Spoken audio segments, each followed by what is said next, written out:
বিকাশ, Qubee না Chorki, which was good? একটা অ্যাপসের নাম বলুন যেটা আপনি ডিলিট করতে চাচ্ছেন মোবাইল থেকে, বাট কোনো কারো ডিলিট করতে পারতেছেন না। Dial app. তাহলে আপনাকে ফোন করবে কিভাবে মানুষ? ফোন করাই তো টাইম নষ্ট ব্যাপার, কিছু লাগলে টেক্সট করবে। নতুন প্রোডাক্ট বানাতে বেশি এক্সাইটিং লাগে নাকি পুরনোটাকে এক্সেল করতে? It depends.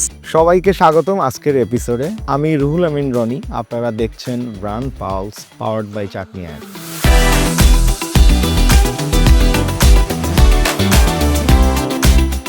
আজকে আমাদের সাথে এমন একজন অতিথি আছেন, তিনি বাংলাদেশের সর্বপ্রথম কমার্শিয়াল সার্চ ইঞ্জিনের কোফাউন্ডার এবং কাজ করেছেন বিকাশ ও কিউবির মতো ডিজিটাল গেম চেঞ্জিং প্ল্যাটফর্ম নিয়ে।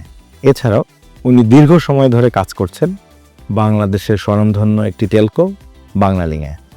আজকে রাশেদ মুসলিম ভাইয়ের কাছ থেকে আমরা শুনবো ওনার অভিজ্ঞতা, ওনার এক্সপেরিয়েন্স। সো আজকে আমাদের স্টুডিওতে রাশেদ ভাই, আপনাকে স্বাগতম। থ্যাংক ইউ রনি ভাই, আমাকে আমন্ত্রণ জানানোর জন্য অসংখ্য ধন্যবাদ। রাশেদ ভাই, শুরুতেই আমরা জানতে চাবো আপনার কাছ থেকে, আপনি বাংলালিংকে মাইবিএল একটি অ্যাপস নিয়ে কাজ করেছেন, সেটা আপনার একটা গুরুত্বপূর্ণ প্রজেক্ট ছিল। সো আপনারা বলতেছেন এটি একটি সুপার অ্যাপ। সো কেন বা কিভাবে জিনিসটা? থ্যাংক ইউ রনি ভাই কোশ্চেনটা করার জন্য। সো আমি প্রথমে একটু বলে নিই যে সুপার অ্যাপ কেন, সো এবং কি কারণে বা কি অবজেক্টিভ নিয়ে আমরা সুপার অ্যাপটা করেছি। সো আপনি যদি খেয়াল করে দেখেন, বাংলাদেশে যারা স্মার্টফোন ইউজ করে তাদের আসলে ম্যাক্সিমাম ইউজারের স্মার্টফোনের ইনসাইড মেমোরি যেটা, সেটা অনেক কম থাকে। সো মাল্টিপল অ্যাপ ইনস্টল করে ব্যবহার করে সার্ভিস নেওয়া তাদের জন্য একটু ডিফিকাল্ট। সো এই প্রবলেমটাকে সলভ করার জন্য আমরা যেটা চিন্তা করলাম যে মাইবিএল অ্যাপে অলরেডি যেহেতু একটা লার্জ ইউজার বেস ব্যবহার করছে, ওয়াই নট আমরা এই ইউজার বেসকে তার লাইফের অন্যান্য যে ডিজিটাল সার্ভিসটা সে ব্যবহার করে সেইটা ব্যবহারের সুযোগ করে দেই। এখান থেকে আসলে সুপার অ্যাপের কনসেপ্টটা আসে। আর সুপার অ্যাপ তৈরি করার জন্য আমরা নানা ধরনের ট্যাকটিক্স বা টেকনিক আমরা ইউজ করেছি। এর মধ্যে আমাদের নিজেদের একটা টেকনিক আমরা যদি বলি বা ফ্রেমওয়ার্ক বলি 6C, সেটা আমরা ইউজ করছি, যেটাতে আসলে আমরা সার্ভিসগুলোকে ক্লাস্টার করে ইউজ করেছি। সার্ভিসগুলোকে ক্লাস্টার মানে হচ্ছে একটা ডিফারেন্ট টাইপ অফ সার্ভিসকে আমরা ডিফারেন্টভাবে রিপ্রেজেন্ট করেছি একটা প্রপার ইউজার জার্নি দিয়ে, একটা প্রপার ইন্টিগ্রেশনের মাধ্যমে। So that's how the whole 6C framework came and that's how we have built self-care into a super app. Okay, so আপনি কি আমাদেরকে আরেকটু ডিটেলস বলবেন, মানে 6C জিনিসটা কি? আচ্ছা, সো 6C বেসিক্যালি এটা from Banglalink point of view, এটাকে আপনি বলতে পারেন এটা first principal framework. First principal framework মানে হচ্ছে এটা আপনি ওয়ার্ল্ডে আর কোথাও পাবেন না। দিস ইজ সামথিং যেটা ইনোভেশন বাংলালিংকেই হয়েছে। তো এই প্রিন্সিপালের অনুযায়ী আমরা পুরো অ্যাপটাকে আসলে 6টা ভাগে ভাগ করেছিলাম। ওকে, প্রথম ভাগটা হচ্ছে কানেক্ট। এই কানেক্ট দিয়ে আসলে আমরা বুঝিয়েছি টেলিকম সার্ভিসগুলো। সো আপনার কানেক্টিভিটির জন্য যেই সার্ভিসগুলো আপনি ইউজ করেন, কি সার্ভিস আমরা ইউজ করি? আমরা ভয়েস ইউজ করি, আমরা ডাটা ইউজ করি, আমরা ডিফারেন্ট ভ্যালুয়ের সার্ভিস ইউজ করি। সো এগুলোর জন্য we created connect. Okay, then আমার কন্টেন্ট নিড সার্ভ করার জন্য we have created content section. সেখানে we have videos, we have audios, Islamic, news and media, game, everything. So একটা ইউজারের এন্টারটেইনমেন্ট ভ্যালুকে ক্যাটার করার জন্য we have created another C, that is content. Third and most important part একটা মানুষের লাইফে হচ্ছে কেনাকাটা। আপনি কোনো কিছু একটা কিনতে চান, টিকিট হতে পারে, বাস টিকিট হতে পারে, এয়ার টিকিট হতে পারে, শপিং হতে পারে, আপনার কোনো একটা ডিজিটাল সার্ভিস হতে পারে। কেনাকাটা is a very big part of your life. So এইটাকে ক্যাটার করার জন্য, যে কোনো ধরনের কেনাকাটা রিলেটেড অ্যাক্টিভিটিকে ক্যাটার করার জন্য we have created commerce. So commerce means হচ্ছে এভরি সর্ট অফ ডিজিটাল কমার্সকে ক্যাটার করা। And then we have similar ওয়েতে we have created care, we have created courses to cater health care as well as education, education যদি আমি বলি। So এইভাবে আমরা 5টা সি রেডি করছি। আর লাস্ট সি যেটাকে আমরা বলতেছি কমিউনিটি, এইটা আসলে যে কোনো একটা অ্যাপকে বড় করার জন্য বা গ্রোথ এনশিওর করার জন্য খুব ইম্পর্টেন্ট একটা পার্ট হচ্ছে গেমিফিকেশন। সো এই গেমিফিকেশনটাকে আমরা অ্যাজ এ কমিউনিটি তৈরি করেছিলাম। সো আমাদের এই কমিউনিটির পার্টে ছিল গেমিফিকেশন। অলসো ফিউচারে প্ল্যান আছে বাংলালিংকের এই কমিউনিটিটাকে অ্যাজ এ কমিউনিটি তৈরি করা। দ্যাট মিনস হচ্ছে ইউজাররা আসবে, বিভিন্ন সার্ভিস সম্পর্কে কথা বলবে, কমেন্ট করবে, লাইক করতে পারবে, শেয়ার করতে পারবে, মানে একটা total community work. So that's how we have created a framework, যে ফ্রেমওয়ার্কটাকে আমরা 6C হিসাবে বাংলা লিঙ্কে আমরা 6C হিসাবে বলছি। এই যে এত যোগ্য, এত রিসার্চ, আপনি অ্যাপল থেকে ইন্সপিরেশন নিলেন, গুগল থেকে নিলেন, সুপার অ্যাপস বানালেন, এত রিসার্চ করলেন, সুন্দর করে সার্ভিসগুলোকে অ্যালোকেশন করলেন, এই যে সুপার অ্যাপস। সো এটা কি স্ট্রাকচারালি সাকসেসফুল ছিল, নাকি এটা মানে ইন টার্মস অফ যদি ROI বলি, so what about the revenue, আপনি যদি একটু বলেন। আম এখানে সবকিছু খুলে বলা হয়তো একটু ডিফিকাল্ট হবে আমার জন্য, বাট আমি আপনাকে কিছু ইন্ডিকেশন বলতে পারি, যেগুলা দিয়ে আপনি আসলে বুঝতে পারবেন যে এই ট্রানজিশনটা আসলে কিভাবে আ বাংলালিংক অ্যাজ এ অর্গানাইজেশনকে কিভাবে হেল্প করেছে, অ্যান্ড মোস্ট ইম্পর্টেন্টলি ইউজাররা কিভাবে বেনিফিটেড হয়েছে। আগে কিন্তু সার্ভিস ছিল শুধুমাত্র সেলফ কেয়ারে। দ্যাট মিনস আপনি প্যাক কিনতে পারবেন, রিচার্জ করতে পারবেন। That's it. এরপরে কিন্তু আপনার ওই অ্যাপে আর কোনো কাজ নাই। কাজ ছিল না, রাইট। এবং প্রবাবিলিটি অনেক হাই থাকতো। ওই যে বললাম একটু ১ম এই যে আপনার মোবাইলের মেমোরি একটা ইস্যু। দেখা যেত সে একটা প্যাক বা একটা ভয়েস প্যাক অথবা একটা ডাটা প্যাক কেনার পর এটা আনইনস্টল করে দিচ্ছে। আচ্ছা, অ্যাপটা কিন্তু তার দরকার পড়তেছে না। সে কিন্তু আপনার প্রতি টাইমে অ্যাপে ঢুকে না। কিন্তু আমি যখন তাকে মাল্টিপল সার্ভিসের সাথে কানেক্ট করায় দিছি, যে সে আসলে তার ইসলামিকের যে নিড, নামাজের ট্র্যাকিং, কিবলা ফাইন্ডিং, বা ধরেন দোয়া, তাসবিহ কাউন্টার, এই যে এগুলা বিভিন্ন ফিচার, এগুলা কিন্তু সে এই অ্যাপ থেকে পেয়ে যাচ্ছে। সো তার কিন্তু আরেকটা অ্যাপ খুঁজতে হচ্ছে না। সে থার্ডলি আপনি যে চিন্তা করেন, তার টিকিট কাটা লাগে। সে বাসায় বাংলাদেশের ভিতরে যেতে হলে সে প্লেনের টিকিট কাটতে পারে, বাসের টিকিট কাটতে পারে। আবার বিদেশে যেতে হলে তাকে প্লেনের টিকিট কাটতেই হয়। বাংলালিংকের এই কমার্স সেকশন থেকে সে আসলে এই সহজে এই কাজটা করতে পারে। আরো ইম্পোর্টেন্ট ব্যাপার হচ্ছে আপনাকে ইউটিলিটি বিল পে করতে হয়, রাইট? আপনাকে গ্যাস বিল, পানির বিল করতে হয়। সবকিছু আপনি অ্যাপ থেকে পাচ্ছেন। সো দ্য পয়েন্ট হচ্ছে, আগে আমার রেভিনিউ আর্ন করার ওয়ে ছিল মাত্র ২ টা, ইদার প্যাক অথবা ভয়েস। এখন আপনি জাস্ট আমি আপনাকে কয়েকটা এলিমেন্ট বললাম। সো আমার এখন রেভিনিউ আর্ন করার পাথ বা স্কোপ বেড়ে হয়তো আপনার ১০ গুণ হইছে। সো অবভিয়াসলি আমার এটা ডিরেক্টলি রেভিনিউতে ইমপ্যাক্ট পড়তেছে। কাস্টমাররা যেহেতু অনেক ধরনের সার্ভিস এখানে পাচ্ছে, কাস্টমার বেশিক্ষণ অ্যাপের মধ্যে থাকতেছে, এক্সাক্টলি বেশিক্ষণ অ্যাপের মধ্যে থাকতেছে, তার এনগেজমেন্ট টাইম বাড়তেছে, যেটা আমার জন্য খুব ইম্পর্টেন্ট KPI। রাশেদ ভাই, এবার আমরা একটু আপনার কাছে জানতে চাই যে আমাদের বাংলাদেশ তো এখন ডিজিটাল একটা ইমার্জিং মার্কেট, সবাই বলতেছেন। সো এই জায়গায় আপনি যে এই যে অনেকগুলো প্রোডাক্ট নিয়ে কাজ করেছেন, আপনি যখন একটা কমার্শিয়াল ইঞ্জিন বানিয়েছেন তখনও কিছু কাজ করেছেন, বিকাশ নিয়ে কাজ করেছেন, কিউবিতে কাজ করেছেন, এখন বাংলালিংকে নিয়ে কাজ করছেন, দীর্ঘ সময় ধরে করেছেন। সো আপনি কি ধরনের চ্যালেঞ্জ ফেস করেছেন এবং ওগুলাকে কিভাবে ওভারকাম করলেন?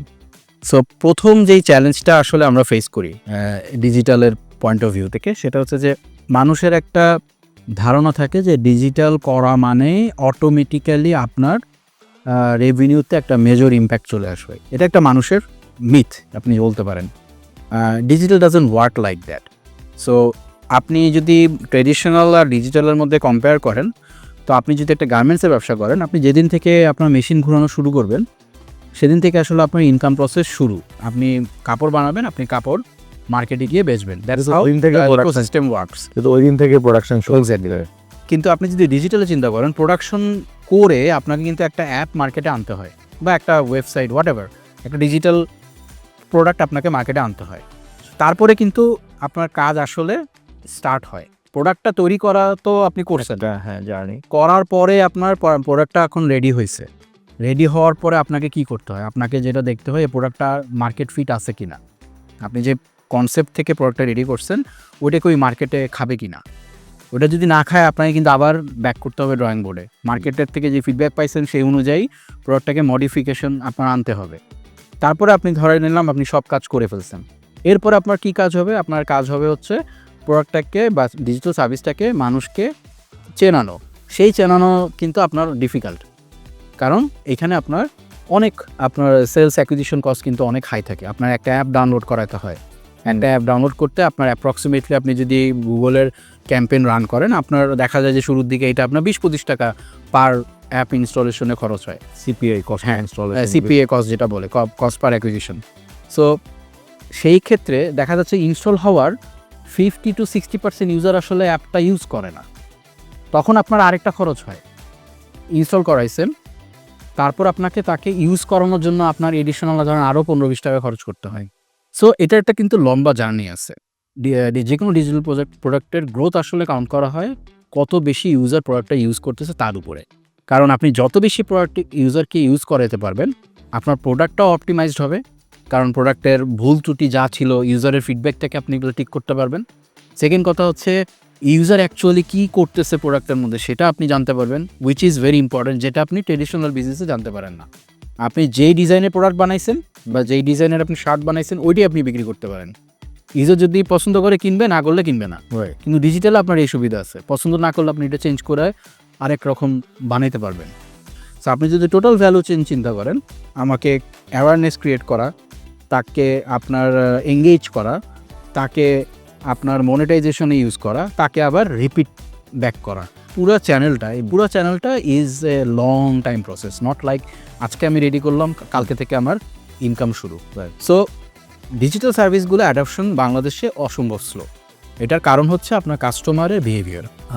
আপনি যেগুলো ইনিশিয়েটিভ নিয়েছেন বললেন, সো এগুলো তো মোস্টলি আপনি এটা স্টার্ট আপ থেকে নিয়েছিলেন, আবার আপনি বাংলা লিগের মতো একটু কর্পোরেটে জব করেছেন। এখন যদি আমি আপনাকে বলি স্টার্ট আপ ভার্সেস কর্পোরেট, তো আপনি কি বলবেন? এটার অ্যান্সারটা আসলে খুব ডিফিকাল্ট দেওয়ার, কারণ আমার কাছে যেটা মনে হয় সেটা হচ্ছে যে আপনার প্রত্যেকটারই ডিমেরিটস এবং মেরিটস আছে। Corporate is a structured area, যেখানে আসলে আপনার বেশিরভাগই প্রসেস বা বেশিরভাগই অ্যাক্টিভিটি আপনাকে হেল্প করার জন্য there are multiple process ready, multiple departments are there. আপনাকে একটা কাজকে আপনার দ্রুতগতি করার জন্য বা একটা কাজকে আলোর মুখ দেখানোর জন্য there R different ecosystem is there, যেটা আপনাকে সাপোর্ট করবে। আবার স্টার্ট আপে কিন্তু আপনার এই ইকোসিস্টেম কমপ্লিটলি অ্যাবসেন্ট। আপনাকেই কিন্তু সকালে এসে দরজা খুলতে হবে, আবার আপনি যখন বাসায় যাবেন তখন আপনার দরজা বন্ধ করতেও হবে। দেখা যাবে আপনি আপনার রুম পরিষ্কার করতেছেন, আবার আপনাকে প্রোডাক্টের কোডিংও করতে হচ্ছে। স্টার্ট আপে আপনি এই হেল্প বা ইকোসিস্টেমটা পাবেন না। তেমনি আবার স্টার্ট আপে কিছু অ্যাডভান্টেজ আছে, যে অ্যাডভান্টেজটা হচ্ছে যে ডিসিশন মেকার আপনি, লাভ লসের মালিকও আপনি, প্রোডাক্টটা কি নামবে না এই কাজটা করারও আপনার মানে এখতিয়ার আপনার। সো এতে করে যেটা হয় আপনার ডিসিশন প্রসেস অনেক ফাস্টার হয়। রাশেদ ভাই, আপনি যেসব ইন্ডাস্ট্রিতে কাজ করেছেন এখন পর্যন্ত, digital, so fintech, OTT and Telco, so এগুলোর আপনি ভবিষ্যৎ কীরকম দেখেন আপনার ধারণা থেকে? ভবিষ্যৎ তো অবভিয়াসলি ভালো, ফার্স্ট অফ অল। কারণ আপনি যদি প্রোগ্রেশন দেখেন, আপনি যদি 2015 সালের সাথে এখনকার বাংলাদেশের একটা কম্প্যারিজন করেন, আপনি দেখবেন যে স্টার্টআপের সংখ্যা মানে 10 টাইমস হইছে। আর স্টার্টআপরা তো আপনার এই জিনিসগুলো নিয়েই কাজ করে। ইনোভেশন নিয়ে কাজ করে, ফিনটেক নিয়ে কাজ করতেছে অনেকে, এগ্রিটেক নিয়ে কাজ করতেছে। সো ডিফারেন্ট সেগমেন্টে স্টার্টআপরা কাজ করতেছে। সো যদি আপনার প্রোগ্রেশন না হতো তাহলে আপনার এত স্টার্টআপ আপনার আসতো না। এর মধ্যে অনেক স্টার্টআপ কিন্তু আপনার অনেক ফান্ডিং পেয়ে অনেক বড় হয়ে গেছে। Recently ShopUp got a huge funding, right? Pathao এর আগে পেয়েছে, সেবা.xyz পাইছে। তারপরে আপনার পেপারফ্রাইয়ের মতো ডিস্ট্রিবিউশন মানে লজিস্টিক কোম্পানিও আপনার হিউজ ফান্ডিং পেয়ে বড় হয়েছে। এক্সাক্টলি চাল-ডাল পেয়েছে। আপনার প্রিয় শপও পেয়েছে। সো আই থিংক এটার ভবিষ্যৎ ইজ ভেরি ব্রাইট, এটা আমার মতে।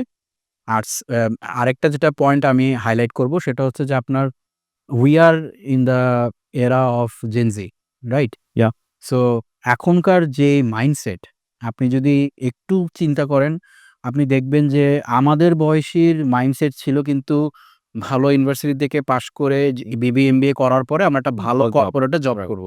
এটা কিন্তু মোটামুটি ধরেন আমাদের ফাদার Same mind. আমাদের মধ্যে মোটামুটিটা ছিল। কিন্তু আপনি যদি এখন খেয়াল করেন, দে আর নট লাইক দিস। এই ছেলেপেলেগুলা কিন্তু পুরোপুরি আপনার একটা কমপ্লিটলি ডিফারেন্ট ওয়ার্ল্ড চিন্তা করে। তারা চিন্তা করে হচ্ছে যে ওয়াই আমি আরেকজনের হয়ে কাজ করব? ওয়াই আমি আরেকজনের জন্য সকালবেলা উঠে অফিসে যাব? আমার জীবন আমি আমার মতো করে সাজাবো। আমি ট্রাভেল করব। ট্রাভেল করতে আমি কোনো একটা ডিজিটালে কোনো একটা প্রোডাক্ট তৈরি করব। প্রোডাক্টটা তৈরি করে আমি অনলাইনে সেল করব। এই যে আপনার ইন্ডিপেন্ডেন্স ব্যাপারটা, এইটা কিন্তু এখনকার জেনারেশনের মধ্যে built in. So going forward আমি আসলে জব খুঁজে জব করা ব্যাপারটা কমা ছাড়া আমার কাছে মনে হয় না এটা বাড়বে। So basically you will see more people in an entrepreneur game, more young guys will look after big things, big projects, এবং এই জিনিসটা আসলে আরও বড় হতে থাকবে। আমি এবার আপনার কাছে একটু জানতে চাবো, যারা নতুন এই কর্পোরেটে ইন করতেছে বা নতুন কাজ স্টার্ট করতেছে, নিউ প্রফেশনালস আর কি।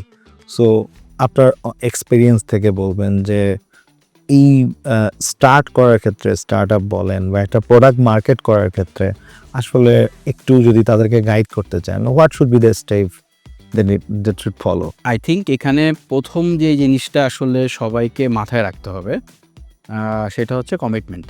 আমি যেটা ম্যাক্সিমাম টাইমে খেয়াল করি আমাদের এখন যেটাতে আমি মানে আমার কাছে মনে হয় যে এটা বিগ প্রবলেম, সেটা হচ্ছে যে আমরা আমাদের কমিটমেন্টটাকে ঠিক রাখতে পারি না। আমি যখন একটা ক্লায়েন্টকে বলি যে আমি আজকে ডে এন্ডে তোমাকে এই জিনিসটা সাবমিট করব, আমি দেখা যায় যে আমি সাবমিট করতে পারি না। সেটা নানা কারণে হতে পারে, বাট ক্লায়েন্টকে জানানোরও অনেক সময় আমি প্রয়োজন বোধ করি না, যে তাকে একটা টেক্সট করা বা তাকে একটা কল দিয়ে সরি বলা যে আমি আজকে পারছি না, আমি আগামীকালকে আপনাকে ডেলিভারি করব। সো এই জিনিসগুলো আমার কাছে মনে হয় একটু অভাব আছে। সো এইখানে আমাদেরকে প্রথমে ফোকাস করতে হবে। So whenever I say something to someone, যে আমি আজকে এটা আপনার করে দিব, আপনি কালকের মাঝে এটা পাবেন, সেটাকে আমাকে রক্ষা করতে হবে। আসলে আমরা অনেকক্ষণ ধরে আপনার এক্সপিরিয়েন্স থেকে কথা শুনলাম, product development, market ecosystem and হচ্ছে যে আপনার এক্সপিরিয়েন্স। সো আরেকটা জিনিস জানতে চাবো যে আপনি যখন প্রোডাক্ট ডিজাইন করেন, তারপর ডেভেলপ করেন, তারপর মার্কেট করেন, এই যে মানে আমি আরও অনেকগুলো স্টেজ আছে, আমি জাস্ট মেজর এই 3টা স্টেজ বলবো। এই 3টা ডট যখন আপনি কানেক্ট করেন, তখন আপনার বিহাইন্ডে কি ব্র্যান্ডটা থাকে? সো তখন ব্র্যান্ডটাকে আপনি কিভাবে এই ডট কানেক্টের ক্ষেত্রে ইউজ করেন? প্রথম কথা হচ্ছে কোশ্চেনটা খুবই ইন্টারেস্টিং এবং থ্যাঙ্কস ফর আস্কিং দ্যাট। আমার কাছে মনে হয় যে এভরিথিং আসলে স্টার্ট হয় from the problem statement. So আমি আপনাকে খুব সিম্পল যদি একটা এক্সাম্পল দিই, বাসা থেকে আপনার লন্ড্রির দূরত্ব কথা 10 মিনিট, বাট ওই 10 মিনিটে যেতে আমার আসলে সামহাও আমি খুবই বিরক্ত ফিল করি, আমার যাইতে ইচ্ছা করে না। তখন এইখান থেকে কিন্তু আমার একটা একটা প্রবলেম, মানে আমার জন্য একটা প্রবলেম। সো আমি এই প্রবলেমটাকে কীভাবে ওভারকাম করবো, এখান থেকে আমার চিন্তাটা শুরু হয়। সো তখন হয়তো আমার চিন্তা আসবে, আচ্ছা ওয়াই নট আমি একটা লন্ড্রি বেসড মার্কেট প্লেস তৈরি করি, এখানে আমার সমস্ত লন্ড্রিগুলো কানেক্টেড থাকবে। আমি সিলেক্ট করব আমার লোকেশন, আমি আমার কাপড়গুলা পিক করার জন্য টাইম বলে দিব, ও আমার এখান থেকে পিক করবে, পিক করে আমাকে লন্ড্রি করে রেডি করে আমাকে আবার ড্রপ করে দিয়ে যাবে। এটার জন্য ও আমার কাছ থেকে একটা সার্ভিস চার্জ নিবে, আমার জন্য একটা প্রিমিয়াম কিছু একটা চার্জ করবে। সো এই যে সার্ভিসটা, এই সার্ভিসটা আমি যখন চিন্তা করলাম, তখন কিন্তু আমার চিন্তাটা কিন্তু আমার মানে কোনো ব্র্যান্ডের পয়েন্ট অফ ভিউ থেকে আসে নাই। যদি ধরেন এই জিনিসটা আমি করতে যাই, ধরেন আমার এখন ইনভেস্টমেন্ট লাগবে, তখন হয়তো আমি একটা বড় ব্র্যান্ডের, ফর এক্সাম্পল আমি প্রিয় শপের সাথে যোগাযোগ করলাম যে প্রিয় শপ, তোমার তো লজিস্টিকের ব্যবসা আছে, ওয়াই নট তুমি আমার এই লন্ড্রির ব্যবসাতে একটু হেল্প করো, বিকজ লন্ড্রির এখানটাও একটা লজিস্টিকের বড় পার্ট আছে। So you will be my right partner. So তখন প্রিয় শপ কি দেখবে? প্রিয় শপ দেখবে হচ্ছে তার আমার যে আইডিয়াটা, এই আইডিয়াটা তার যে ব্যবসা সেটাকে আপনার ভ্যালু অ্যাড করছে কিনা। তখন প্রিয় শপ বলবে যে দেখো আমার ব্র্যান্ডের প্রথম কথা হচ্ছে আমাকে অলওয়েজ অন টাইম ডেলিভারি দিতে হবে। This is my brand promise. So তুমি সার্ভিস এমনভাবে ডিজাইন করবা যাতে কাস্টমার কোনোভাবেই অন টাইম ডেলিভারি থেকে বঞ্চিত না হয়। সো তখন এই ইনপুটগুলো আসবে। বাট কোনো একটা প্রোডাক্ট বা সার্ভিস আসলে আমার ধারণা, এটা completely my point of view, আসলে স্টার্ট হয় হচ্ছে কোনো একটা প্রবলেম আপনি পড়ছেন, ওই প্রবলেমটাকে আপনি কিভাবে সলভ করবেন, এই মানসিকতা থেকে। রাশেদ ভাই, ইট ওয়াজ আ নাইস কনভারসেশন। সো আমরা এখন একটা র্যাপিড ফায়ারে যাব আপনার কাছে। কি কোশ্চেন করবেন আবার? আমরা ভয়ানক ছোট্ট ছোট্ট প্রশ্ন করব, আচ্ছা, আপনি ছোট্ট ছোট্ট করে উত্তর দিবেন আর কি। ঠিক আছে। It might be helpful for the viewer okay, basically. শুরুতেই আপনাকে যে প্রশ্নটা করব, প্রযুক্তি না strategy, which is very important? Strategy. BKash, Qubee না Chorki, which was good? Everyone was good.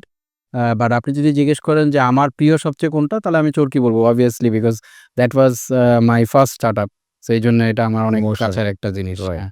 Emotional. আপনি যদি সুপার অ্যাপসের একটা ফিচার রাখতে চান তাহলে কোনটা রাখতে চান? আপনি ৬টা জিনিস বলছেন, 6G, ইউ কম্পাইল। ধরেন আপনার স্টোরেজ সবকিছু লিমিটেশনস মিলে আপনি একটা রাখতে পারবেন। Which one? তাহলে তো এটা আর সুপার অ্যাপ হবে না। সুপার অ্যাপ মানেই হচ্ছে ইটস এ সুপার থিং, মানে সুপারম্যানের অ্যাপ ভার্সন। সুপারম্যান যেমন অনেক কিছু করতে পারে, অ্যাপকেও অনেক কিছু করতে হবে। সো একটা ফিচার দিয়ে কি বলবো, মানে একটা হিরো থিং দিয়ে super app will not be happening. Facebook or YouTube কোনটা বাংলাদেশের মার্কেটিং এর ক্ষেত্রে বেশি প্রভাবিত করে? I think it will be Facebook. It is Facebook. নতুন প্রোডাক্ট বানাতে বেশি এক্সাইটিং লাগে নাকি পুরনোটাকে এক্সেল করতে? It depends.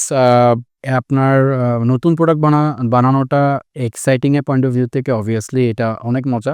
কারণ আপনি একটা কমপ্লিটলি নতুন আইডিয়া, নতুন ইনোভেশন নিয়ে কাজ করতেছেন।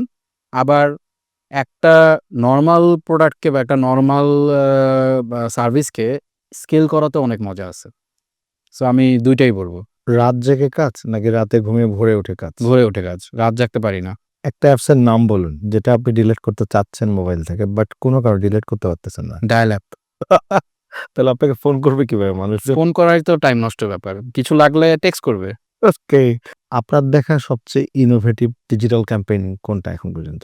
এটা আসলে খুব ডিফিকাল্ট টু অ্যান্সার, কারণ যেটা প্রবলেম হয় যে আমরা তো কনস্ট্যান্টলি ডিফারেন্ট ক্যাম্পেইনের সাথে জড়িত থাকি। সো মনে রাখাটাও একটা টাফ ব্যাপার। আর একটাকে আইডেন্টিফাই করাও অনেক ডিফিকাল্ট। সো একটু ইজি করে দেই। ধরেন আপনার এই বাংলালিংক ক্যারিয়ারে আপনি যেগুলো ক্যাম্পেইন নিয়ে কাজ করছেন কোনটা ইন্টারেস্টিং ছিল? আমি ২ টার কথা বলব। একটা হচ্ছে আপনার বাংলালিংকের 4G launch, 4G service launch. আর সেকেন্ড আরেকটা বলব বাংলালিংকের আমরা রিসেন্টলি আমাদের করা, সেটা হচ্ছে রয়্যাল এনফিল্ড কিছুদিন আগে লঞ্চ হলো। তো আমরা আমাদের মাইবেল অ্যাপকে প্রমোট করার জন্য এটার সাথে একটা রয়্যাল এনফিল্ডের সাথে আমরা একটা ট্যাগ হয়ে একটা আমরা কাজ করেছিলাম। তো এটাও খুবই ইন্টারেস্টিং ছিল। এখন তো সবাই এআই করতেছে। সো এআই কি বাংলাদেশের প্রোডাক্ট ডিজাইনে হেল্প করবে? এই কোশ্চেনটার অ্যান্সারের আমি একটা কোশ্চেন করি। জি। কোশ্চেনটা হচ্ছে আপনাকে না, সবাইকেই আসলে আমাদেরকে ডিসাইড করতে হবে এআইটাকে আমি আসলে কিভাবে ইউজ করব। সো এআই হচ্ছে একটা সিম্পল টুল। যেরকম আপনার হাতুড়ি একটা টুল। হাতুড়ি দিয়ে আপনি একটা মানুষকে আঘাতও করতে পারেন, আবার হাতুড়ি দিয়ে আপনি একটা মেশিন ঠিক করার কাজে বা একটা পেরেকেও দেওয়ালে ফুটা করার কাজে আপনি ইউজ করতে পারেন। সো এআইটাকে আপনি আসলে কিভাবে ইউজ করবেন তার উপরে অনেক কিছু ডিপেন্ড করে। সো আপনি যদি আমাকে জিজ্ঞেস করেন, আমি বলবো যারা এআইটাকে একটা প্রোডাক্টের ফিচার হিসেবে ইউজ করবে তারা অনেক বেনিফিট নিতে পারবে। এশিয়ার কোনো দেশ থেকে যদি আমরা সেখানকার ইকোসিস্টেম, বিজনেস, ডিজিটাইজেশন ওখান থেকে ইন্সপিরেশন বা ফলো করতে চাই তাহলে কোন দেশ? এটার অ্যান্সার তো সবাই আপনাকে চায়না বলবে, বাট আমি একটু ডিফারেন্ট বলবো। আমার কাছে মনে হয় Japan, we should follow Japan. Okay. Because reason? Obviously তাদের ওয়ার্ক এথিক্স, তাদের ইনোভেশন, আপনি মেজর যে কোনো ইনোভেটিভ কোম্পানি যদি লাস্ট ১০০ বছরে চিন্তা করেন, ম্যাক্সিমাম কিন্তু আপনার জাপান থেকেই আসছে। বড় কোম্পানি সনি, তারপর আপনি প্যানাসনিক, মানে major Toyota, everything. So reliability, work ethics, everything কিন্তু আসলে আপনার জাপানকে পোর্ট্রে করে। So I personally like Japan a lot. আমার কাছে মনে হয় ওদের থেকে অনেক কিছু শেখার আছে। সো আজকে আমরা এখানেই শেষ করতেছি রাশেদ ভাই। ইট ওয়াজ কমপ্লিটলি মাই প্লেজার। আসলে অনেকদিন এরকম কথা বলার সুযোগ হয় নাই। সো কথা বলতে পেরে আসলে বেশ ভালো লাগছে। I mean thanks to everyone যারা আপনারা এটার সাথে রিলেটেড, যারা এই জিনিসটাকে রেডি করছেন। Wish you all the best. প্রিয় দর্শক, আজকে আমাদের সাথে ছিলেন রাশেদ মোসলেম ভাই। He has a lot of experience to work. আবার আগামী পর্বে আমরা হাজির হব আবার নতুন একজন গেস্টকে নিয়ে নতুন কিছু জানার লক্ষ্যে। ততক্ষণ পর্যন্ত স্টে টিউন, ব্র্যান্ড ফাউস। সবাইকে ধন্যবাদ।